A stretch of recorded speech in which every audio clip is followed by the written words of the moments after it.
Morning students, हम लोग वर्ग 15 के तत्वों के रासायनिक गुण पढ़ रहे थे। रासायनिक गुणों में हमारा जो नेक्स्ट रिएक्शन था वो था वर्ग 15 के तत्वों की हाइड्रोजन से क्रिया।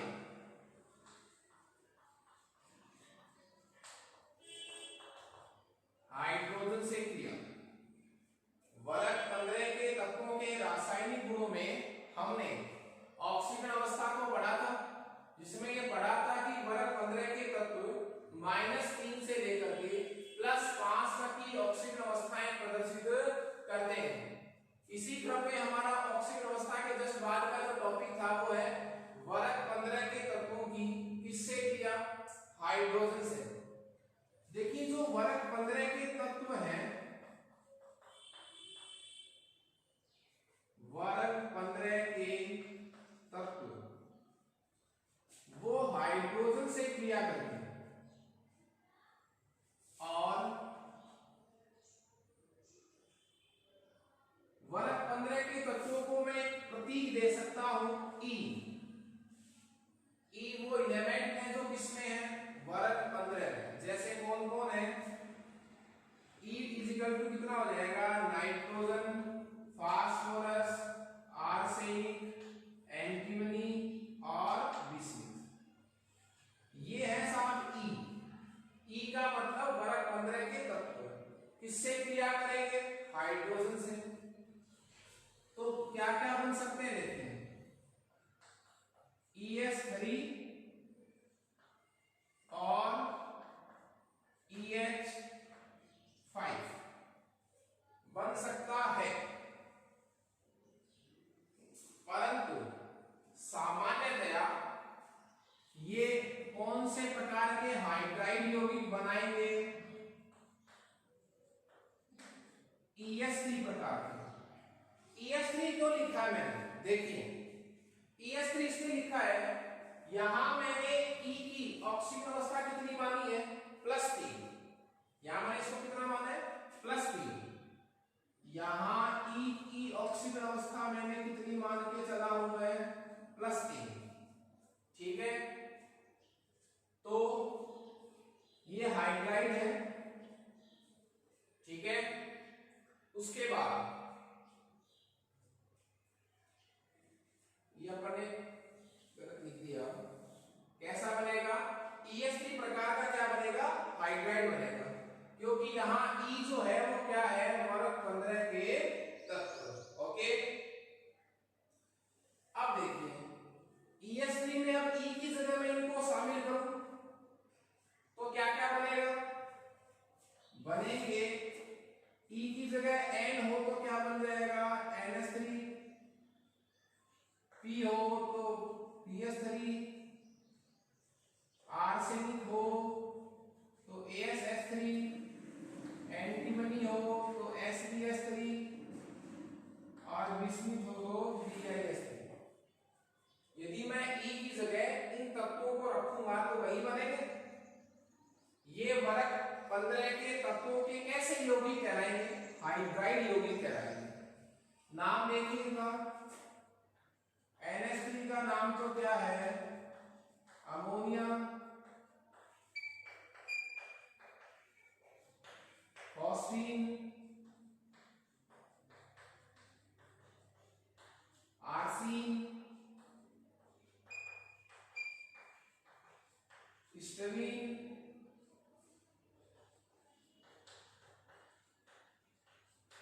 और बिस्मथीन। ये इनके नाम है। ये वर्ग 15 के तत्वों के क्या हो गए? हाइड्राइड हो गए सब। देखिए तो हम पढ़ रहे हैं कि वर्ग 15 के तत्व हाइड्रोजन से क्रिया करके ES3 प्रकार। ES3 प्रकार का मतलब टाइप। टाइप का मतलब इसमें E क्या है? वर्ग 15 के तत्व H हाइड्रोजन है। इस प्रकार के हाइड्राइड बनाते हैं, जिनके नाम क्या हो गए? अमोनिया, फॉस्फीन, आर्सीन, स्टीरीन और बिस्मथीन। ओके, अब हम वर्ग 15 के तत्वों के इन हाइड्राइडों के लिए कुछ गुणधर्मों पर विचार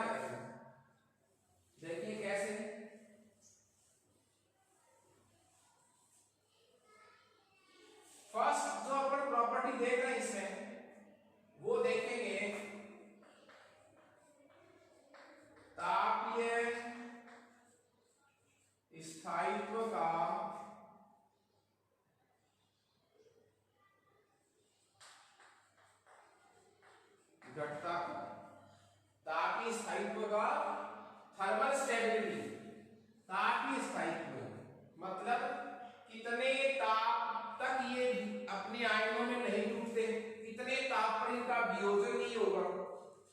तो ताप की स्थायित्व का क्या लिख रहा हूं, घटता क्रम। देखिए आप जब नाइट्रोजन से कहां जाते हैं, विस्मित की तरफ, नाइट्रोजन से विस्मित की तरफ जाने पर परमाणु आकार बढ़ता है। परमाणु आकार किसका बढ़ रहा है, वर्ग 15 के तत्वों का बढ़ रहा है। नाइट्रोजन से बड़ा कौन, फास्फोरस, फास्फोरस से बड़ा कौन, आर्सेनिक, उससे बड़ा एंटीमनी, उससे बड़ा विस्मित। लेकिन हाइड्रोजन तो फिक्स है, हाइड्रोजन का आकार तो चेंज हो ही नहीं रहा।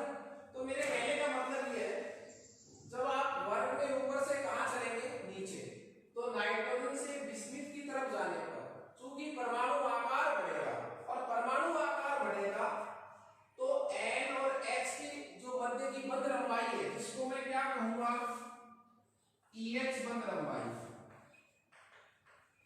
EH बंध लंबाई, EH बंध लंबाई का मान बढ़ेगा। क्यों बढ़ेगा, क्योंकि किसका आकार बढ़ रहा है, E का, E का आकार बढ़ रहा है। E कौन है, वर्ग 15 के तत्व, नाइट्रोजन, फास्फोरस, आर्सेनिक, एंटीमनी और विस्मित। इनका जब आकार बढ़ेगा तो इन तत्वों के हाइड्रोजन के बीच की जो बंध लंबाई है वो भी क्या होगी, बढ़ेगी। और बंध लंबाई बढ़ेगी, बंध लंबाई जब बढ़ेगी तो बंध की जो सामर्थ्य है, बंध की जो प्रबलता है, बंध की जो क्या है प्रबलता, वो क्या होगी, कम। मतलब ये बंध क्या होता जाएगा, दुर्बल। दुर्बल कब होगा, जब E और H के बीच की लेंथ बढ़ेगी। लेंथ कब बढ़ेगी, जब इसका आकार बढ़ेगा, E का। तो मेरे कहने का मतलब ये हुआ, जब आप वर्ग में ऊपर से नीचे आते हैं, जब आप अमोनिया से विस्मथीन तक चलेंगे तो परमाणु आकार बढ़ेगा, किसका, वर्ग 15 के तत्वों का।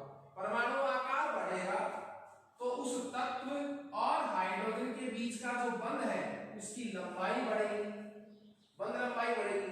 बंध लंबाई का मतलब क्या हुआ, आपसे कोई पूछे N और H के बीच के बंध लंबाई अधिक है या pH बंध की, या सबसे अधिक विस्मिथीन हाइड्रोजन, तो सबसे ज्यादा बंध लंबाई कौन सी है, ये वाली। ये बंध अधिक लंबा है, क्यों है, क्योंकि विस्मिथीन का आकार सबसे क्या है, बड़ा। इसलिए जैसे जैसे आकार बढ़ेगा वैसे वैसे बंध लंबाई बढ़ेगी। कौन सी बंध लंबाई बढ़ेगी, E और H के मध्य। अब E और H के मध्य की जब क्या बढ़ेगी, बंध लंबाई बढ़ेगी, तो बंध की प्रबलता क्या होगी, कम। बंध क्या होता जाएगा, कमजोर होता जाएगा। और बंध जब कमजोर होगा, फिर जब आप गर्म करेंगे तो जल्दी कौन सा टूटेगा, जिसका बंध कमजोर है। बंध किसका कमजोर है, विस्मिथीन में। तो जब हम गर्म करेंगे तो पहले बताइए, NH बंध शीघ्रता से टूटेगा या विस्मिथीन हाइड्रोजन बंध शीघ्रता से टूटेगा। कौन सा बंध शीघ्रता से टूटेगा, ये वाला बंध शीघ्रता से टूटेगा। क्यों टूटेगा, क्योंकि विस्मिथीन का परमाणु आकार बड़ा होता है।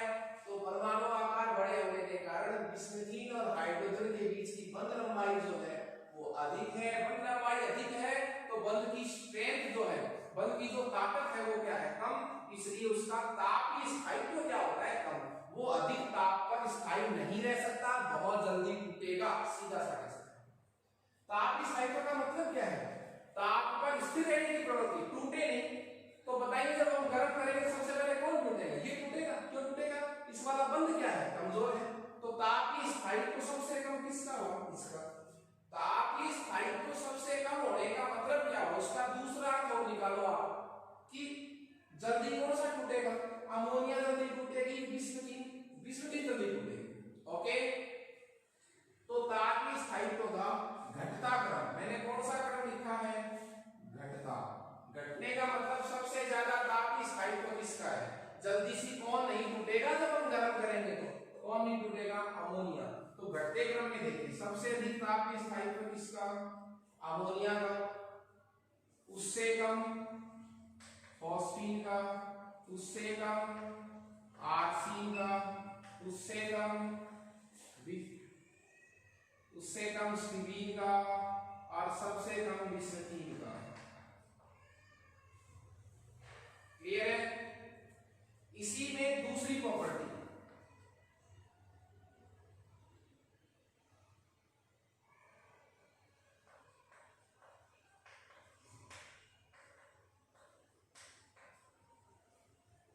अपचायक क्षमता का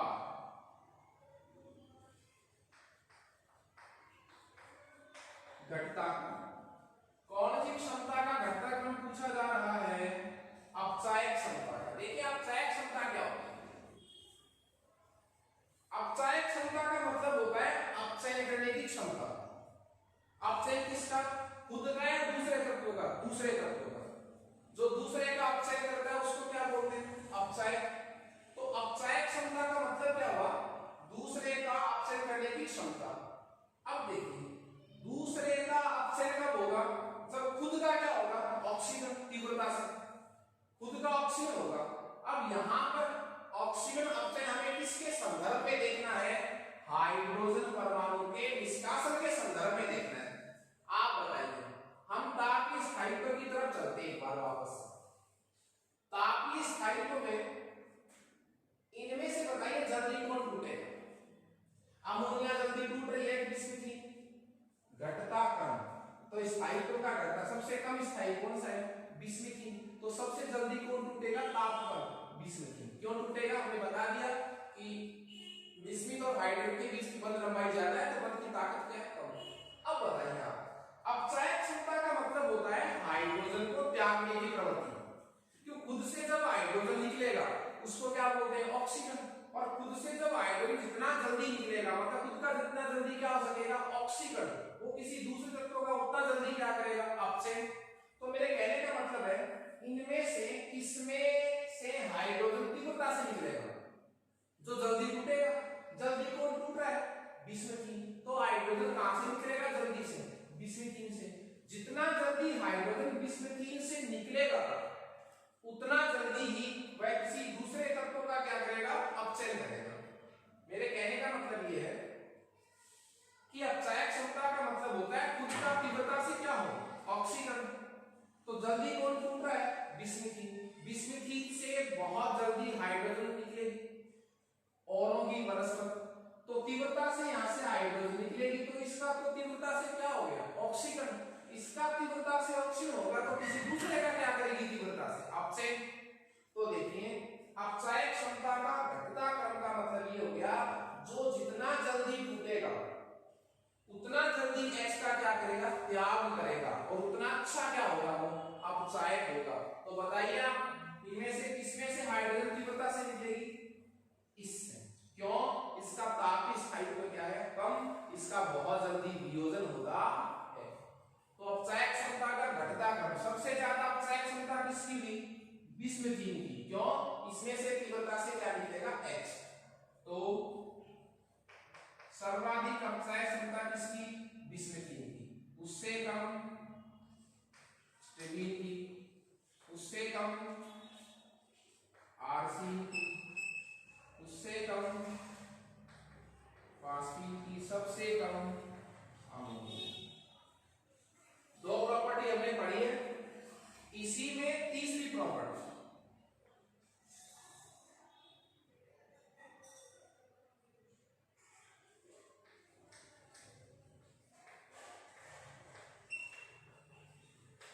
अम्लीय प्रकृति का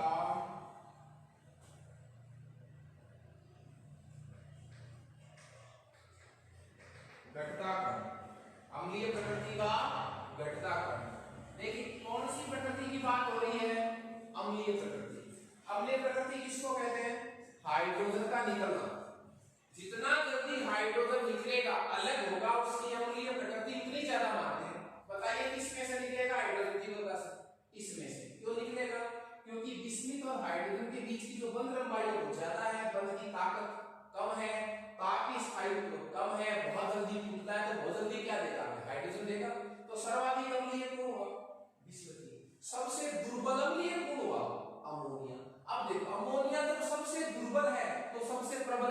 क्षार, अमोनिया क्षार होता है। तो अम्लीय प्रकृति का घटता क्रम, सबसे जल्दी हाइड्रोजन कहां से निकलेगा, बिस्मथीन से। तो सर्वाधिक अम्लीय कौन हुआ, बिस्मथीन, उससे कम ये, उससे कम ये, सबसे कम अम्लीय कौन है, अमोनिया। तो अम्लीय प्रकृति का घटता क्रम यही हो जाएगा जो अपचायक क्षमता का है, बिस्मथीन,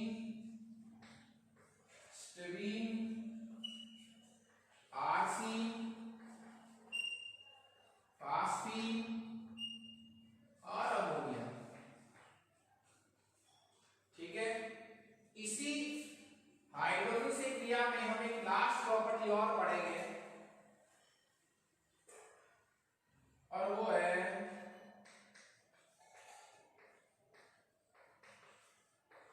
क्षारीय प्रकृति। वर्ग 15 के तत्वों के हाइड्राइडों की कैसी प्रकृति, क्षारीय प्रकृति। अब क्षारीय प्रकृति का मतलब क्या होगा, देखिए अम्लीय प्रकृति में हमने क्या पढ़ा है, H का निष्कासन।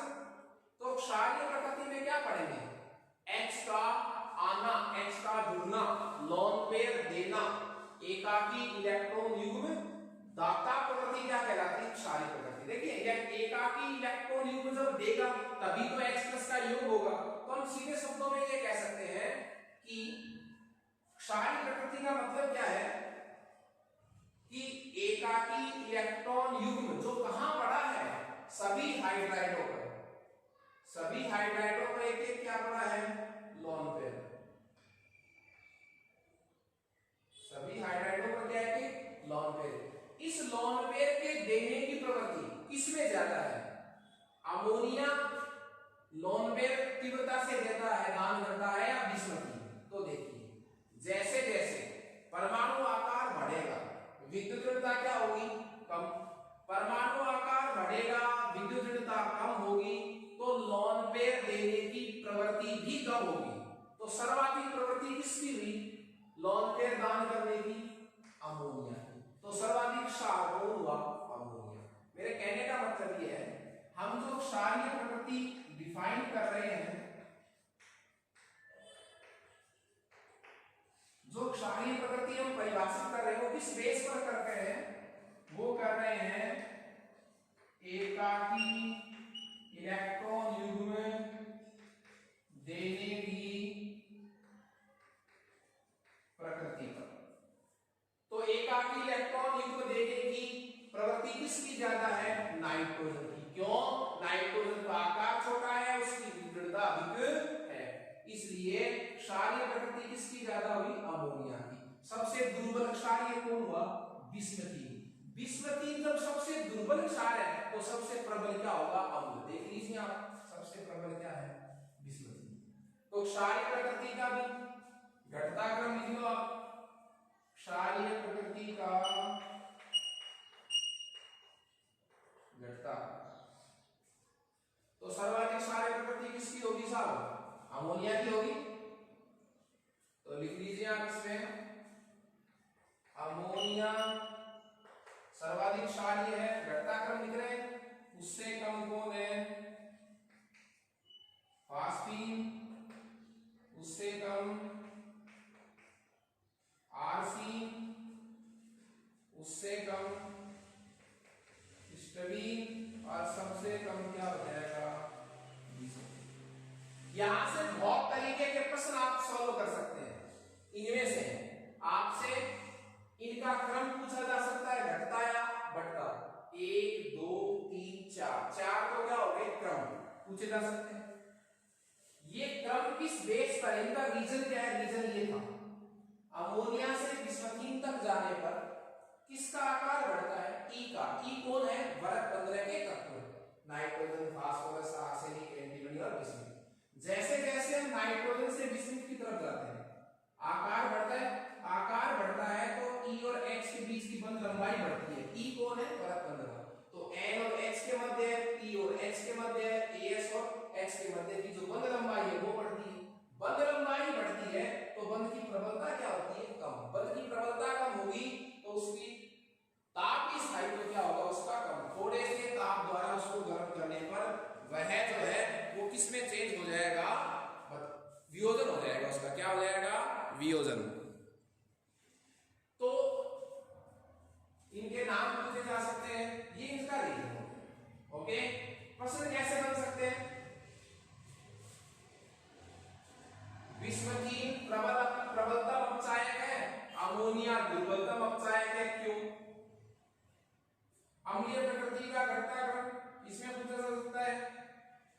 अमोनिया दुर्बल अम्लीय है, बिस्मथीन प्रबल अम्ल है। क्षार प्रकृति में अमोनिया प्रबल क्षार है, बिस्मथीन दुर्बल क्षार है। क्यों? इन सब का रीजन जो है वो इसी पैराग्राफ में पढ़ा हुआ है। यही रीजन लगेगा इन सभी का। ओके, उसके बाद ये था हाइड्रोजन से क्रिया।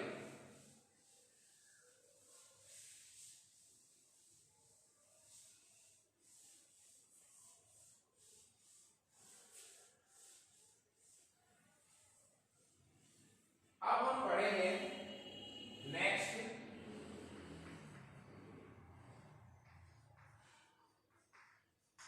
हैलोजन से क्रिया। हैलोजन से क्रिया देखिए, वर्ग 15 के तत्व, वर्ग 15 के तत्व, वर्ग 15 के तत्व जिनको मैं किससे डिनोट करूंगा? ई से, वो हैलोजन से क्रिया करते हैं। हैलोजन का मतलब एक्स, एक्स का मतलब क्या है? वर्ग 17 के तत्व। एक्स क्या है? वर्ग 17 के से क्रिया करके ट्राई हैलाइड बनाते हैं और पेंटा हैलाइड, मतलब EX3 भी बन सकता है और EX5 भी बन सकता है। क्यों? क्योंकि वर्ग 15 के जो तत्व हैं जिनको मैंने क्या बोला है? E, वो E +3 ऑक्सीजन अवस्था में भी होते हैं और +5 ऑक्सीजन अवस्था में भी होते हैं। इसलिए ये ट्राई हैलाइड भी बनाते हैं और पेंटा हैलाइड। जैसे मैं E की जगह यदि क्या ले फास्फोरस को ले, तो फास्फोरस के लिए क्या बन जाएगा? PCl3 PCl5। क्लियर है? तो ट्राई हैलाइड जिसमें 3 हाइड्रोजन, पेंटा हैलाइड जिसमें 5 हाइड्रोजन वाले यौगिक भी बनते हैं। तो वर्ग 15 के तत्व हाइड्रोजन से क्रिया करके EX3 और EX5 के कैसे यौगिक बनाएंगे? हैलाइड प्रकार के यौगिक बनाते हैं। परंतु इसमें क्वेश्चन जो है, अपवाद जो है वो किसका है कि जो नाइट्रोजन है वो क्या नहीं बनाता? पेंटा हैलाइड नहीं बनाता। नाइट्रोजन जो है वो पेंटा हैलाइड नहीं बनाता। नाइट्रोजन जो है वो पेंटा हैलाइड नहीं बनाता। क्यों? क्योंकि नाइट्रोजन के बाह्यतम कोश में रिक्त डी कक्षक नहीं होते, इसलिए उसकी संयोजकता का विस्तार नहीं हो सकता। वो 5 ऋण नहीं बनाता, वो सिर्फ क्या बनाता है? Try halide. क्या बनाता है? सिर्फ वो ट्राई हैलाइड। ओके, इसका जो इंपॉर्टेंट एक और केमिकल प्रॉपर्टीज है ऑक्सीजन से, या वो नेक्स्ट क्लास में